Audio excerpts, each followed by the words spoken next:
Welcome, I'm Jon Caldara, president of the Independence Institute and your devil's advocate. A little later in the program, using children for political gain. But first, do you know you live in a sanctuary city, or do you live in a sanctuary? You don't know, do you? To clarify for us, Quincy Snowdon from the Aurora Sentinel, thanks for being here.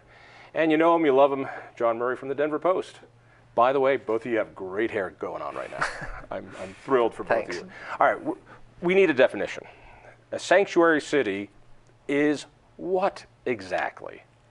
That's a tough one to answer. It doesn't seem like many people have, no one has come up with an exact definition or legal definition.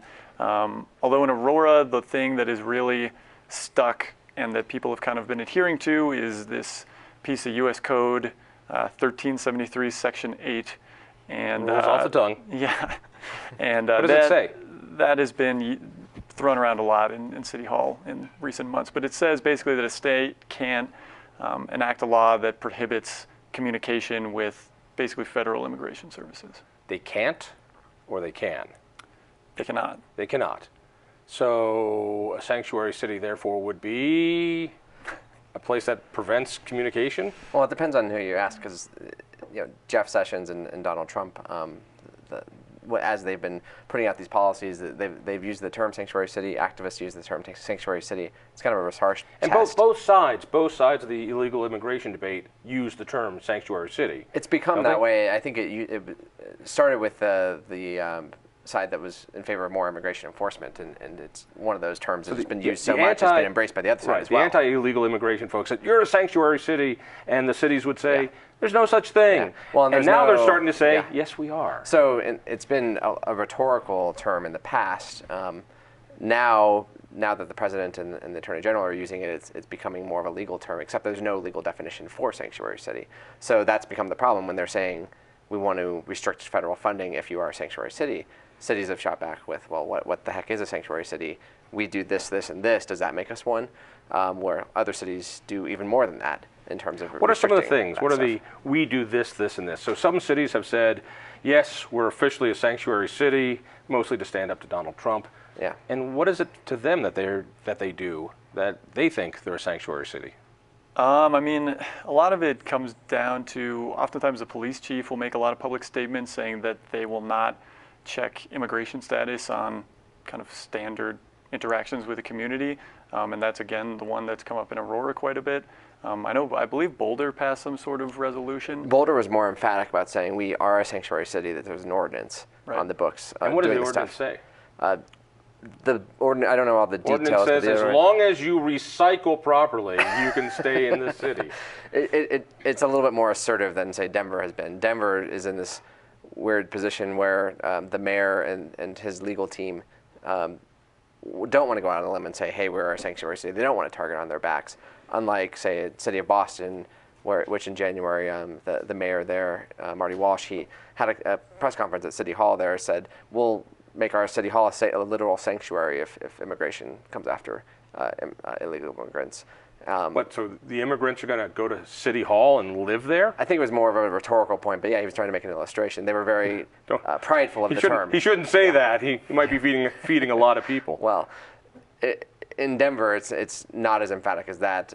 It's sort of, we don't want this term, but we want to embrace some of what this means. And so that means not holding inmates in jail beyond what their normal sentences are. Or their normal holds are, just because immigration officials want you to hold them for 48 extra hours. Let me take a shot at this. So there are those who believe that if the police run into somebody and they're obviously here illegally, that their job is to call ICE, and ICE is supposed to come pick them up and deport them. Is that, and isn't that the role of a police officer? Or are we saying, no, listen, ICE, you go find your own people. And if we arrest somebody or run into somebody who is here illegally, we might arrest them for a crime, but if we're just talking to them and we find out that they're here illegally, we're going to leave them alone. Does that get down to the essence of it? In a way, it does. And when you look at immigration enforcement, there's all these distinctions, I think, that get lost in the public at large. They think, oh, well, law enforcement is law enforcement, right? Well, when you look at how a city operates, how local justice systems operate, they need victims to come in and testify, whether it's a domestic violence case or just regular crimes. They need people to not flee police because of their immigration status. They need all these things to happen in order to have a functioning justice system. So the argument from Mayor Hancock and across the nation and in a lot of cities is that if we become de facto arms of federal immigration enforcement, then that is putting justice at peril.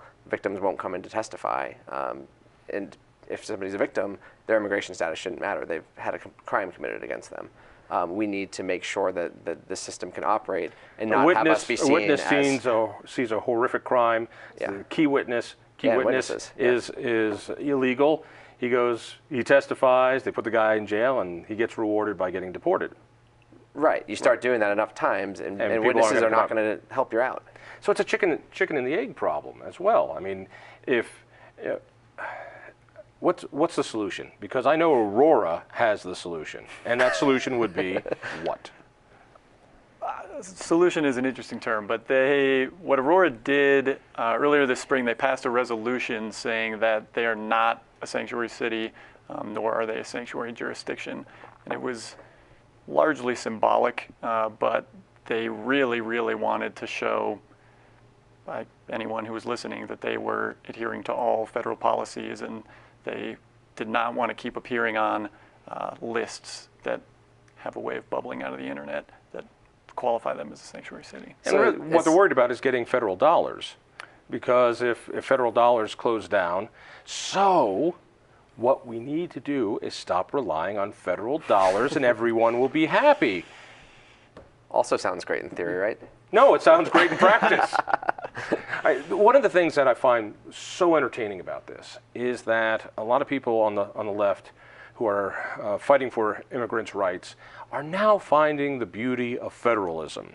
It's kind of like the marijuana guys who now say, you know what, we have a 10th Amendment right to do what we want to do here in our state, and how dare you feds come in here and tell us. I think it's one great, of the most... It's great to see them coming to the 10th Amendment. I think welcome.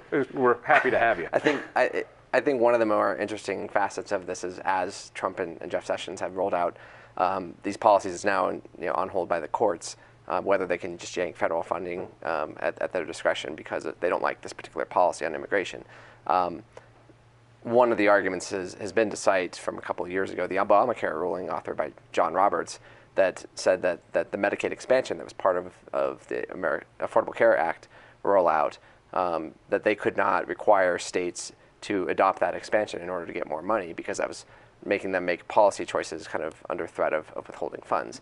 And now that decision, which obviously conservatives were not very happy with that at the time, that's now being used on the liberal side or the pro-immigration rights side, a John Roberts decision to kind of back up their legal standing and legal case. This gets really emotional really fast, and it seems as though sides get split very quickly. Is there any group or organization or city working in the middle of this going, we want to have witnesses come forward. We don't want immigrants who are here illegally running away from the police or not talking to the police. We don't want them. I mean, think about this as well, that if it becomes that if a cop sees somebody who's illegal, they're going to be taken away, well, then illegals become a target for crime, because what are you going to do? Call the police? It's a big issue. But at the same time, we have tens of millions of people here illegally that are supposed to be rounded up by ICE, and they can't do it by themselves. And the cities and the states run into these people, can identify them. Why not give them the feds at least the information of where they are? Is there a middle ground here that somebody's missing? One of the interesting things about it is that Denver is one of those cities that might actually be in that middle ground. They're not actively spurning the federal government. They're not saying we will not cooperate with you like, say, a San Francisco does. They're saying kind of in the middle, hey, we'll pass on information like we're supposed to in federal law, but it's up to you to come pick up that person if you want them held, or go seek a warrant to keep them held. We're not going to keep them in jail beyond when they're supposed to be released just because you want us to. You have to get a warrant for that from a court. Now, the rhetoric coming out of D.C. has been very blanket from the start. I think it's starting to get a little bit more nuanced once they have to start making definitions of what is a sanctuary city. In the end, I think it's going to be a lot more narrow than it was when Donald Trump was talking about it in January. Are there any court cases that are bubbling up out of this? Because, I mean, as you mentioned, you've got cities and states standing up to the feds. You talk about the Obamacare case, which is always fascinating. Is there a suit somewhere here? There's several. And out of California, there are a couple of lawsuits, and because of that, the policy is now on hold from implementation. Really? Yeah. What are the suits? One's out of Santa Clarita County, California. The other one, it might be San Francisco. I can't remember which one it was. There's also one on the East Coast. Denver filed front of the court brief on at least one of them. The one that resulted in the court enjoining this policy or this executive order. And it kind of did boil down to if you're targeting X, Y, and Z federal grants, you can't place restrictions that are not part of those programs or that have nothing to do with those programs. I understand the magic wand part here. If we build the wall, because we can build it like that, if we could build the wall, now with solar panels, and it stops coming here, it means every person we then throw back over the wall can't come in. And there's always been this chicken and the egg I hope issue. you're talking a little in hyperbole there. No, I'm thinking about kind of Monty Python-esque, catapults. But the chicken and the egg part of we're not enforcing the law, which says they can't come in here. And then we grow dependent on the labor, and therefore there's too many to actually send back. There's got to be something in the middle. Thoughts? You would Shut up think for so. a second. This poor guy needs to speak. I don't know. And I mean, I think one interesting clarification, at least that the police chief of Aurora, Nick Metz, has said, is that, I mean, they're only going to check for immigration status if you commit a crime. And like John said, I mean, once it's processed kind of through jail, and then they'll notify ICE and say, there's someone here, if you want them, come grab them.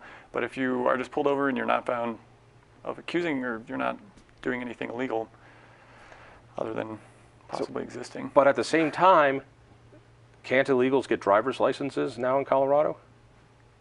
Yeah, we have a program for that. This is what we call mixed messages. All right, so we'll wait and see. Thank you. You stay tuned.